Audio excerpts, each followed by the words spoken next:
Donc rebonjour à tous, on va continuer avec le sujet de colle numéro 3 sur le clapet anti-retour. Donc avant de rentrer dans les calculs, on va déjà parler un peu de ce composant, de à quoi il sert et de comment ça marche.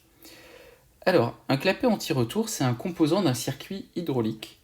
Et alors, comme souvent vous maîtrisez vous avez un peu moins travaillé ça, les circuits hydrauliques que les circuits électriques, je vais commencer par une analogie avec quel composant ce serait dans un circuit électrique. Dans un circuit électrique, un clapet anti-retour, c'est ce qu'on appelle une diode. Alors comment ça fonctionne une diode? Une diode, si on a une tension U0 de ce côté de la diode qui est supérieure à la tension U1 de ce côté de la diode va être passante et du coup on va pouvoir à ce moment-là avoir une intensité qui circule, donc là en l'occurrence de la gauche vers la droite. Par contre, si U0 devient plus petit que U1, la diode va être bloquante et on va pouvoir la modéliser comme un interrupteur ouvert. Alors petite remarque, j'ai mis à chaque fois du plus bêta. Le plus bêta, c'est ce qu'on va appeler la tension de seuil, c'est-à-dire qu'il faut que, en pratique, U0 soit un peu plus grand que U1 pour que la diode s'enclenche. Et donc ce bêta, c'est ce qu'on va appeler la tension de seuil. Un clapet anti-retour, c'est la même idée, mais pour un circuit hydraulique. Donc ce qui va jouer le rôle du potentiel électrique, ça va être la pression, et ce qui va jouer le rôle de l'intensité, ça va être le débit. Donc dans la première configuration, on a donc ce que je représente en noir là ici, c'est un tuyau. Et au milieu, j'ai mon clapet anti-retour. Donc si j'ai P0 qui est plus petit que P1, alors pareil, j'ai potentiellement plus une petite constante, on va en reparler après. Mais pour l'instant, oubliez le alpha. Donc si j'ai P0 qui est plus petit que P1, mon clapet reste fermé. Si j'ai P0 qui devient plus grand que P1, ça va ouvrir mon clapet. Voilà, vous voyez là, j'ai deux petites portes qui se sont ouvertes. Oups. J'ai deux petites portes qui se sont ouvertes, et du coup, vu que P0 va être plus grand que P1, globalement, mon débit va aller des zones de pression importantes vers les zones de pression plus faibles. Donc je vais avoir un débit qui va aller vers la droite. Et si à un moment, P1 devient plus grand que P0, le débit va avoir tendance à vouloir s'inverser, à vouloir changer de sens. Mais vu que P1 il devient plus grand que P0, paf, on repasse en fait dans la configuration qui est à gauche. Et là, on a ce qu'on appelle un système de clapet anti-retour, c'est-à-dire que le débit pourra aller toujours que de la gauche vers la droite, tout comme l'intensité dans la diode, ne pouvait aller que de la gauche vers la droite, et pas de la droite vers la gauche. Voilà, donc d'un point de vue conceptuel, c'est comme une diode, mais en hydraulique. Alors maintenant, une fois qu'on a dit ça, comment ça fonctionne un clapet anti-retour? Alors, l'idée est la suivante. Donc, on a ce cylindre bleu qu'on vient mettre à l'intérieur de... qu'on vient mettre à l'intérieur de notre tuyau. Donc, sans jeu, il ne faut pas qu'il y ait de fuite, sinon ça ne marche pas bien. Et si vous regardez, on a deux demi-disques, ici et là, qui sont globalement en liaison pivot par rapport à un axe au milieu. Donc là, on a deux demi-disques qui sont ouverts, et là, on a une configuration où les disques sont fermés. Alors juste attention, j'avais pas fait attention. L'axe de la pivot, il est vertical sur cette vue-là, mais il est horizontal sur cette vue-là. Donc il y a un quart de tour entre mes deux vues. Ok. Donc si j'ai une pression plus importante on va dire à gauche, là, si je raisonne sur ma figure de droite, à gauche de mon clapet qu'à droite, qu'est-ce qui va se passer? Eh bien, cette pression va appuyer sur mes demi-disques, et si vous regardez à l'arrière de mes demi-disques, j'ai un petit ressort à ce niveau-là. Là, ça, c'est un ressort. Et donc, ce ressort, si on essaye de grossir un peu le trait, comment est-ce qu'il fonctionne? L'idée, c'est qu'on a donc une espèce de spirale, comme une bobine, mais on a déroulé, si vous voulez, les deux dernières spins. Et les deux traits que j'ai représentés, c'est ce qui correspond à ça et à ça. Et ce qui fait que globalement, si j'applique un effort ici et là, mon ressort, il va avoir tendance à s'opposer à la mise en mouvement. Encore une fois, c'est une simple raideur. Là, c'est juste qu'on a ce qu'on appelle un ressort de torsion. Et donc, il va falloir que la pression de ce côté par rapport à la pression de l'autre côté, en gros, si je reprends mon formalisme ici, P0 moins P1, donc il va falloir que P0 moins P1 soit suffisamment important pour contrer l'action mécanique du ressort sur mes deux petites portes. Et d'où la fameuse présence du plus alpha. Donc là, le but de l'exercice, ça va être de dimensionner le ressort. Voilà, on va essayer de choisir le ressort en sachant qu'on veut un alpha de, je sais plus, voilà, on veut un alpha de 1 bar.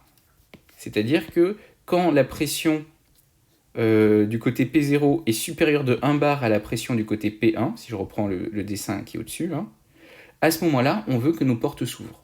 Mais par contre, si j'ai P0 qui est égal qu'à P1 plus un demi-bar, on veut que ça reste fermé. Et donc, question 6, hein, but du jeu, déterminer le couple à appliquer sur les plaques afin de respecter ce cahier des charges, c'est-à-dire le couple appliqué par le ressort sur les plaques, et par conséquent, après on pourrait typiquement choisir un ressort de torsion pour notre mécanisme. Ok, donc voilà, ça c'est l'objectif du problème. Maintenant, on va rentrer dans la modélisation. Alors déjà, je vous laisse vous convaincre qu'on a un problème symétrique, dans le sens où on a deux portes qui sont deux demi-disques, mais que je raisonne sur la porte ici ou sur la porte là, au final, c'est quasiment le même problème. Donc plutôt que de traiter le cas de la porte à gauche et le cas de la porte à droite, je vais juste traiter le cas d'une porte. Globalement, ça ne changera rien.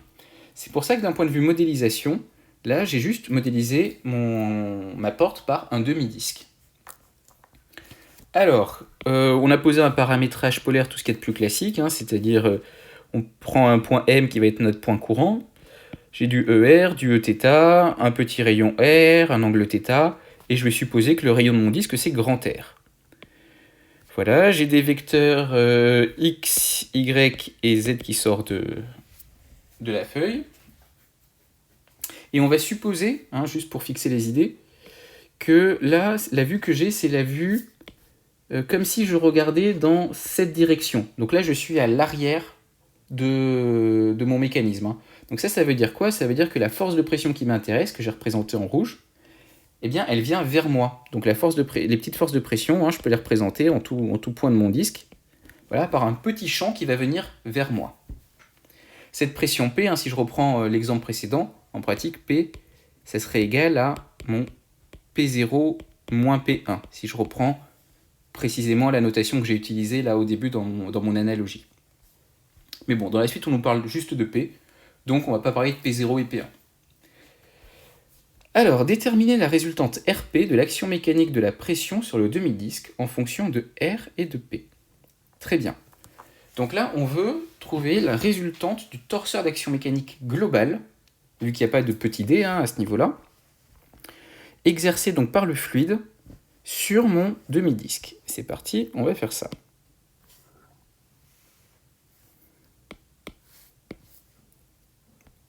Alors... Donc là, il y a deux façons de faire. La première façon, c'est de se dire, tiens, bon, je vois pas trop le truc, je vais appliquer ma méthode classique qui consiste à, petit 1, écrire le torseur d'action mécanique local autour du point M. Voilà, donc on crée un petit ds, on trouve le petit torseur d'action mécanique au niveau du point M, puis on va intégrer après toutes les résultantes. Petite remarque, hein, vu qu'on va s'intéresser à la co-résultante, on n'a pas vraiment besoin de déplacer le torseur. Alors, on va le faire comme ça. Alors, on peut le faire comme ça, on peut être un petit peu plus rapide. Vu qu'on a une pression qui est homogène, hein, qui va être la même un peu partout, là, en fait, on se retrouve dans le cas d'un piston, dans le cas d'un vérin. C'est-à-dire qu'on sait que la résultante, ça va être simplement la pression fois la surface. Attention, hein, pourquoi ça marche? Parce que la pression est homogène. Donc, on va peut-être commencer par l'écrire, ça. Donc, P étant homogène sur le demi-disque, on a directement, on peut dire qu'on va avoir RP qui va être égal à P fois la surface portée par du coup, le vecteur qui supporte toutes nos petites forces de pression, c'est-à-dire Z. Ok, donc maintenant il ne nous reste plus qu'à trouver la surface de notre demi-disque. C'est pas le plus dur. La surface d'un demi-disque, attention, c'est la moitié de la surface d'un disque, hein, c'était quand même technique. Et donc on va trouver que c'est P fois pi R2 sur 2. Voilà. Donc encore une fois, c'est une question qui peut être traitée très rapidement si vous connaissez bien votre cours sur, en gros, les vérins, tout bête. Parce qu'au final, on peut voir ça comme un vérin, en gros, c'est-à-dire c'est un cas où on a une pression uniforme avec tous les vecteurs qui ont la même normale. Donc là, ça se passe très bien. Ok, question 2. Déterminer les coordonnées de G où le moment de l'action de la pression est nul en fonction de R. Ah, ça c'est intéressant comme question. Un peu plus original. Alors, question 2. Qu'est-ce qu'on nous demande? Donc là, ce qu'on vient de voir, c'est qu'on a donc en chaque petit point une petite force Fp qui vient vers nous. Et bon, vu qu'on a des petites forces Fp en chaque point, on peut se dire il doit probablement y avoir un point quelque part où, pour faire simple, si je mets mon doigt derrière, hein, donc si je mets mon doigt derrière ce demi-disque et que je le soumets à une pression de l'autre côté, eh ben, mes petites forces associées à mes pressions ne me donneront pas envie de tourner. Alors je vous laisse vous convaincre que si je mets mon doigt ici et que je mets de la pression derrière, eh ben, mon système il va avoir envie de tourner autour de cet axe-là. De même, hein, si je mets mon doigt ici et que je mets de la pression derrière, ce que je veux dire par de la pression derrière, hein, c'est qu'on a des petites forces qui viennent vers nous, hein, en chaque point.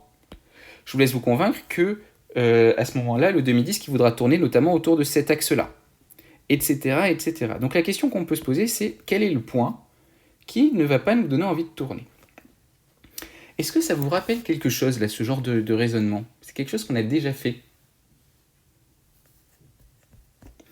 C'est un calcul qui va être très très proche d'un calcul de centre de gravité.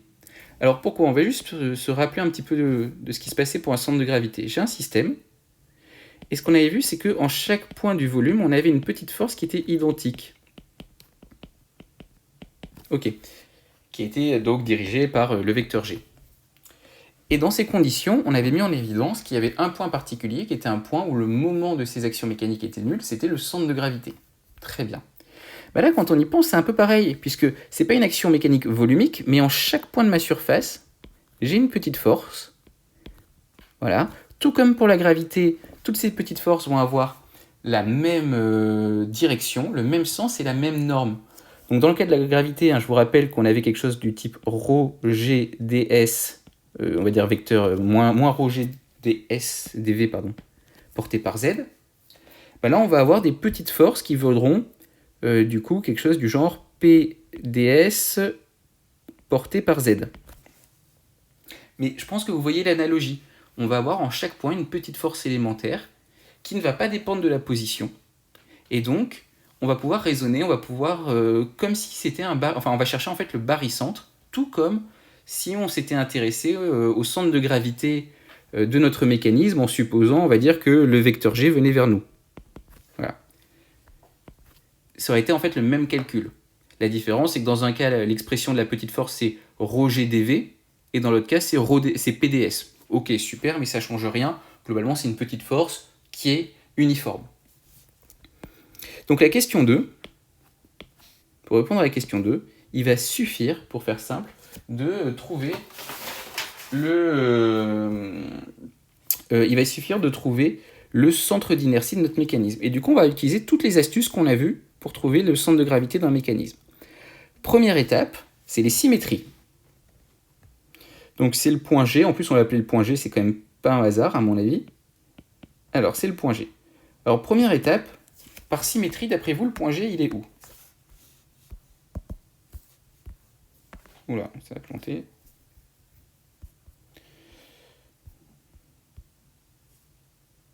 Ok, on reprend. Très bien. Donc, par symétrie, notre point G...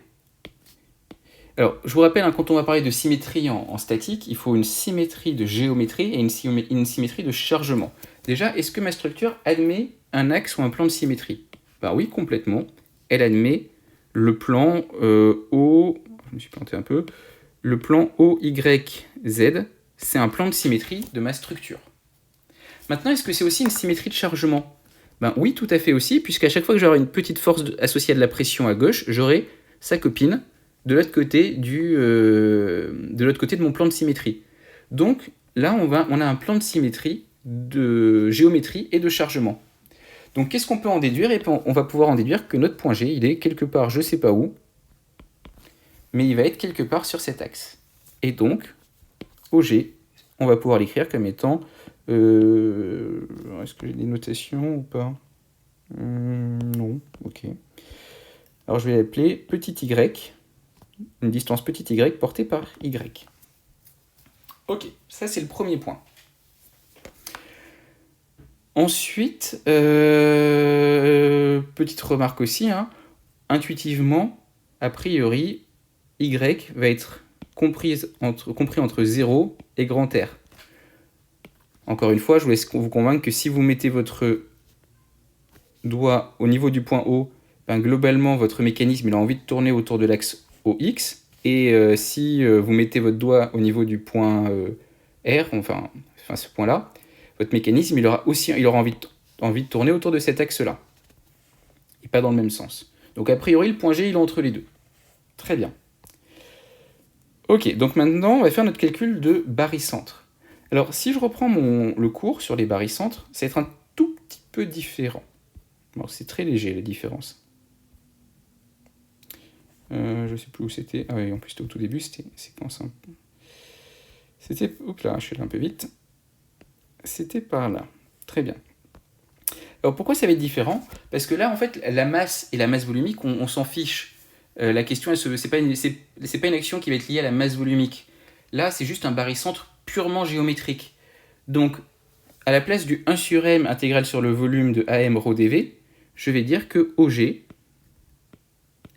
ça va être égal à 1 sur V, c'est purement géométrique, hein, donc là je vais parler que du volume. Alors, je vais vous l'écrire de deux façons. 1 sur V intégrale sur le volume de OM, donc le rho je m'en fiche, dV. Donc là j'ai calculé le barycentre de mon disque si je le considère en volume, mais même pour être tout à fait précis, c'est pas vraiment ce calcul-là qui nous intéresse, nous, puisque on a supposé que notre disque était plat. Là, on a une action mécanique de surface. Donc, globalement, on a juste à raisonner dans un plan.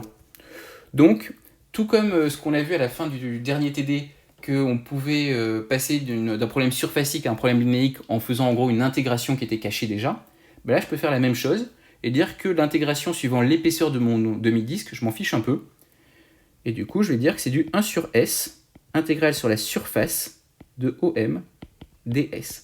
En fait, le passage de cette ligne à cette ligne, c'est juste que j'ai intégré, on va dire, sur l'épaisseur h.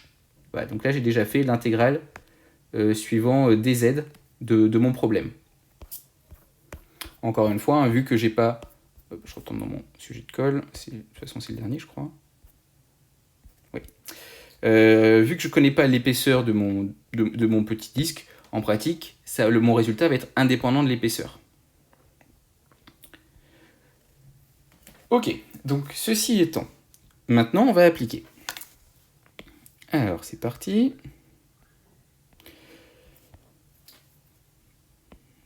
OG est égal à... Alors 1 sur S, déjà la surface on l'a calculé précédemment, c'est la moitié de la surface du disque, donc ça va nous faire sur 2 pi r carré. De intégrale sur la surface, alors on va la décomposer, on va calculer un peu notre petit ds. De OM. Alors que vaut OM? On va a priori plutôt travailler avec un paramétrage polaire ou cylindrique, vu que c'est un demi-disque. Donc OM, ça va être du RER. Ok. Et donc le ds, donc si je raisonne autour du point M, je vais pouvoir définir un ds comme étant un petit dr, donc ça c'est du dr, multiplié par cette longueur-là qui vaut r dθ. Donc là, ça me donne ce volume-là qui va être mon ds. Donc là, mon ds, là j'ai mon point M, ça va être du R dr dθ. Ok. Alors maintenant, en termes de bornes d'intégration, donc R peut varier entre combien et combien? Là, dans notre problème, R peut varier entre le point O, donc ça fera un rayon nul, et le bord du demi-disque, rayon grand R. Et θ varie entre combien et combien? θ peut varier entre cette position-là et l'autre position de l'autre côté. Donc θ va varier de 0 à pi. Ok. Et donc là, on est bon. Oui, mais alors, vu que je suis malin et que j'ai utilisé les symétries, je sais déjà que OG, mon vecteur OG, va être porté par le vecteur Y. Donc tant qu'à y être, je ne vais pas m'embêter. Et je vais calculer directement OG scalaire Y. Ce qui va me faire 2pi sur r carré, intégrale de 0 à pi, intégrale de 0 à grand R, de R Alors, ER, R dθ, E fois ER fois R fois dr fois dθ, scalaire Y. Bon, vu que Y ne dépend pas de R et de θ, je vais pouvoir le rentrer à l'intérieur de l'intégrale. Et du coup, me retrouver avec du ER scalaire Y, R dr dθ. Très bien. On continue. Ça va nous faire quoi? Donc, alors maintenant on va commencer à réfléchir aux séparations de variables. Alors déjà, peut-être on va calculer le ER scalaire Y. Bon, j'ai pas fait de figure de changement de base, c'est pas bien. C'est un exercice de méca. Un exercice de méca sans figure de changement de base, c'est pas un vrai exercice de méca. Je prends le temps de la faire proprement, à peu près. Ok. Donc mon angle c'est θ, je tourne autour de Z. C'est quoi le nom des axes X? Alors X va devenir ER et Y va devenir Eθ. Très bien. Donc là je fais du ER scalaire Y, c'est-à-dire du sinus θ. Très bien. Alors on continue. Maintenant on va pouvoir décomposer nos intégrales. Encore une fois, j'intègre sur un domaine qui est plutôt sympa, puisque mes bornes d'intégrale ne dépendent ni de R, ni de θ, ni de petit r, j'entends, ni de θ. R et θ sont des variables indépendantes, donc je vais pouvoir séparer mes intégrales. Alors, l'intégrale sur θ, c'est l'intégrale de 0 à pi. Donc, qu'est-ce qui dépend de θ dans mon système, dans mon problème? Il y a juste sinus θ, donc fois dθ. Multiplié par l'intégrale, cette fois-ci sur petit r. Et là, qu'est-ce qui dépend de r? R carré dr. Ok, donc on continue. Donc, 2 sur pi r carré. Ensuite, primitive. Excusez-moi, juste un petit souci. Encore.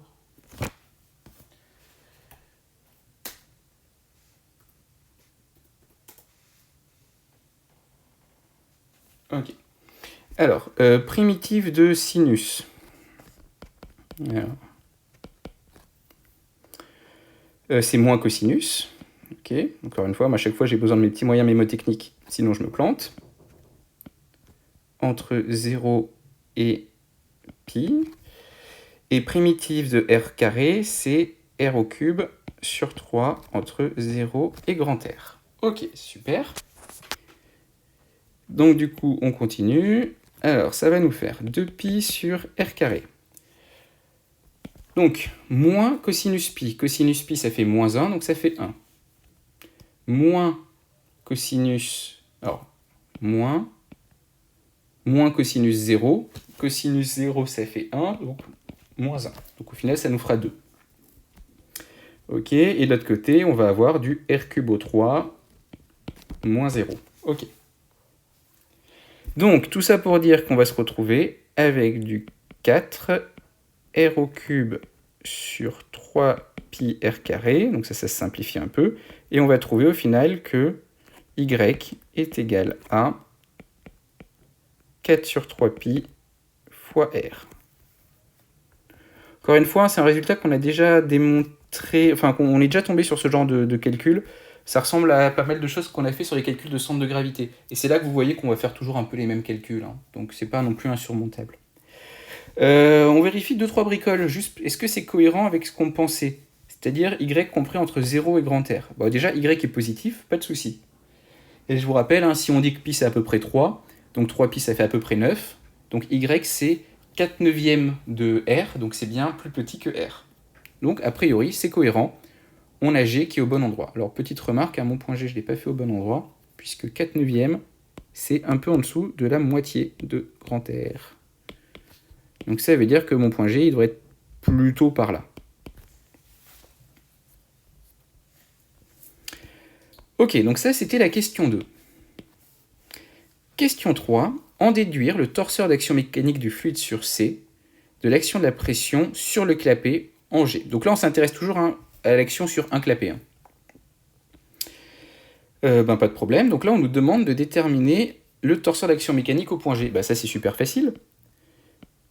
Torseur d'action mécanique du fluide sur le clapet si je l'exprime au point G. Eh bien, le point G, on l'a choisi de façon à ce que le moment soit nul. Bon, bah du coup, le moment, je l'ai. Et la résultante, bah, je l'avais calculée précédemment, c'était P pi r carré sur 2 fois Z. Donc P pi r carré sur 2 fois Z. Et voilà, une question facile. Alors, question 4, maintenant. En déduire donc l'expression du torseur de l'action mécanique, cette fois-ci au niveau du point O. Alors, petite remarque, hein, on aurait pu, à la place des questions 2 et 3, faire directement le calcul complet au point O, hein, en passant par la méthode classique. J'écris mon torseur d'action mécanique locale au point M, j'exprime le torseur d'action mécanique locale au point O, puis je l'intègre. Voilà, là c'est juste une autre façon de faire. Encore une fois, on fait ce que l'exo nous demande de faire. Donc, le torseur d'action mécanique du fluide sur C au point O, ça va être égal donc à ma résultante du fluide sur C, ok, et au moment en haut de l'action mécanique du fluide sur C. Alors, la résultante, elle ne dépend pas du point, c'est bon, je la connais. Maintenant, il me reste à trouver le moment en haut de l'action mécanique du fluide sur mon clapet. Alors, comment on fait ça? Je connais le moment en un point au niveau du point G.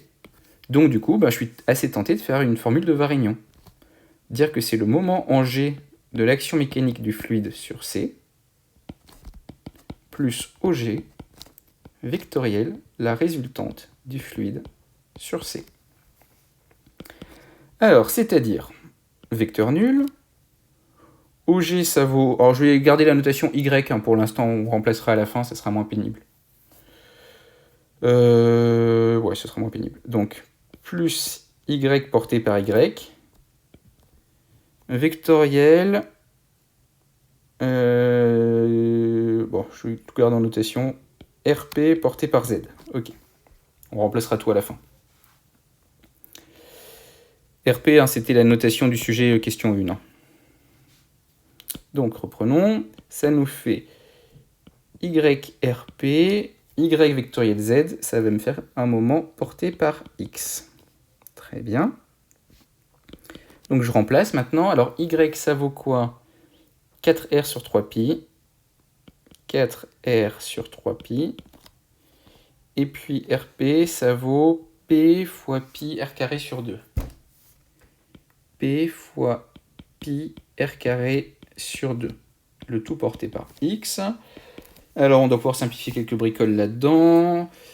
4 sur 2, ça fait 2 sur 3. Les pi simplifient. Il va nous rester le P et du R cube. Porté par X. Ok, et donc ça correspond à quoi? Ça correspond au moment... Ok, c'est bon, je vérifiais juste que les trois la même chose. Donc ça, c'est égal au moment en haut de l'action mécanique du fluide sur C. Donc tout ça pour dire que je peux réécrire mon torseur.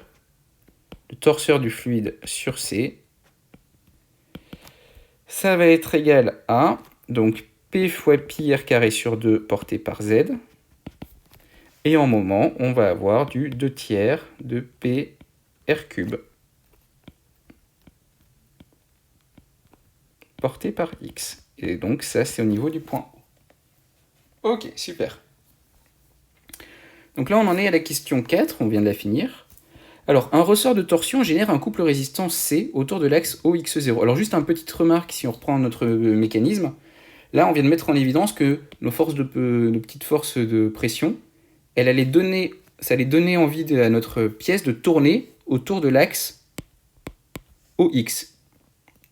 Alors, encore une fois, ça tombe bien, c'est l'axe autour duquel on peut tourner.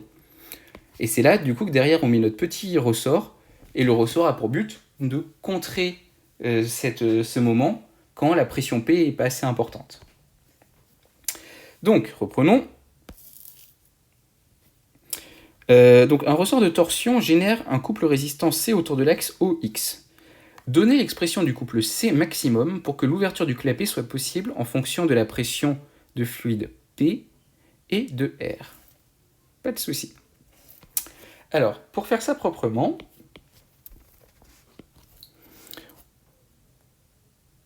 question 5, on va raisonner en isolant le clapet. Donc on isole le clapet. Alors, qu'est-ce que j'ai comme action mécanique qui s'exerce sur mon mécanisme? Eh bien, donc j'ai l'action mécanique du fluide sur mon clapet, ça on en a parlé. Et du coup, je vais aussi avoir le torseur d'action mécanique de mon ressort, que je vais appeler grand R, sur mon clapet.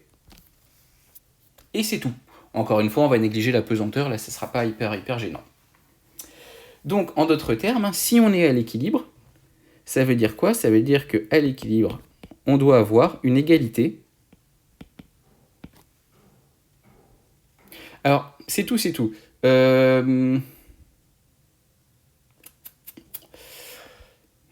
Pas tout à fait.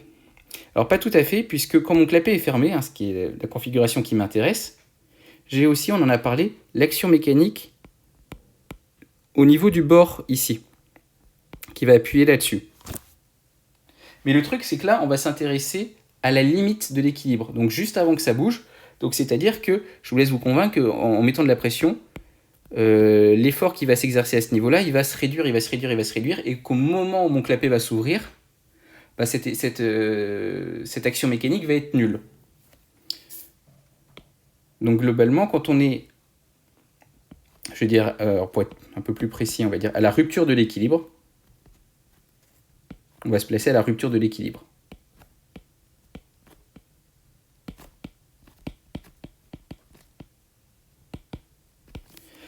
Voilà. Du coup, ce qui fait que j'ai pas l'action mécanique de ma pièce bleue sur mon clapet. Petite remarque en passant. Et du coup, si j'écris notamment le théorème du moment statique en Z, c'est quoi le point? En O projeté sur X, qu'est-ce que ça va me donner? Eh bien, ça va me donner que 2 tiers de PR au cube, plus ou moins, alors c'est pas très clair sur la façon, est-ce que c'est clair? Non. Bon, on va dire plus C est égal à 0. Hein. Donc C, ça correspond au couple au niveau de mon ressort. Alors là, on va raisonner après en valeur absolue de toute façon. Hein. Et du coup, on va pouvoir en déduire que, à la limite de l'équilibre, notre couple va être égal en valeur absolue, plutôt valeur absolue de notre couple, va être égal à 2 tiers de PR au cube. Et donc, c'était quoi la question? Donner l'expression du couple C maximum pour que l'ouverture du clapet soit possible en fonction de P. Voilà. Donc là, je suis dans le côté maximum puisque je me suis placé au niveau de la rupture de l'équilibre, à la limite de l'équilibre. C'est un peu le même genre de raisonnement, si vous voulez, quand on raisonnait à la limite du glissement. C'est-à-dire qu'on se met dans une configuration où on est encore à l'équilibre dans le sens où je peux encore appliquer le PFS, mais il ne faudrait pas grand-chose pour que ce soit plus le cas. C'est ça qui m'a permis de négliger donc l'action mécanique, on va dire, de ma partie bleue sur le truc, sur le clapet. Hein. Donc c'est ça qui m'a permis de négliger, c'est le fait que je sois à la rupture de l'équilibre. Et du coup, là, j'ai trouvé le lien entre le couple au niveau de mon ressort et la pression maximale. C'est-à-dire que si la pression est un tout petit peu plus grande, eh bien le couple de mon ressort, il suffira plus et ça va s'ouvrir. Ok, et du coup, après, blablabla, faire l'application numérique, on remplace P par 10 puissance 5, R par 50 10-3, et on trouve la valeur du couple C. Voilà, et donc là, on vient de finir cet exercice. Donc là, c'est un exercice qui permet de voir plusieurs choses. Bon, déjà, un clapet anti-retour. Bon, c'est pas forcément hyper funky, mais c'est important d'en avoir croisé une fois dans sa vie, je pense. Ça pourra vous servir pour faire de la plomberie. Blague à part. Ensuite, on a vu que des calculs de barycentre, ça pouvait être utile pas que pour le centre de gravité, mais aussi globalement quand on va avoir des champs de force qui vont être en fait uniformes, comme c'est le cas pour la pesanteur. Donc là, typiquement, dans le cas d'un champ de pression homogène, ça marche aussi. Après quoi, donc c'est du grand classique, trouver un torseur, on a utilisé les symétries, etc. Et après, voilà, donc il y a ce côté, quand on vous demande toujours de déterminer le couple maximum, la pression maximale, etc. Souvent, il faut essayer de trouver dans le sujet en quoi ça veut dire quoi maximal. pourquoi on atteint cette valeur maximale? Qu'est-ce qui se passe si j'ai une pression un tout petit peu plus grande? Qu'est-ce qui se passe si j'ai une pression un tout petit peu plus faible? Voilà, pour essayer de comprendre, là en l'occurrence que, alors qu'en pratique on est censé, donc je rappelle qu'on est dans cette configuration-là quand on fait notre calcul, alors qu'on est censé avoir du contact à ce niveau-là, cette action mécanique on va la supposer nulle, puisqu'on est pile poil avec une force qui est à la limite avant que ça décolle. Donc on peut supposer que cette action mécanique est nulle. Voilà. Donc c'était un autre petit exercice tranquille sur du modèle local global. On va s'arrêter là pour aujourd'hui. Encore une fois, si vous voulez vous entraîner, vous pouvez jeter un coup d'œil sur le TD9 qui est un peu plus costaud et le TD5, je crois. Ouais, et le TD5 qui est aussi sympa, qui permet de balayer plein de choses. Où là, on a du modèle plutôt linéique et pas du modèle surfacique d'action mécanique. Bon, c'est encore plus simple. Sur ce, je vous dis à la prochaine et bon courage.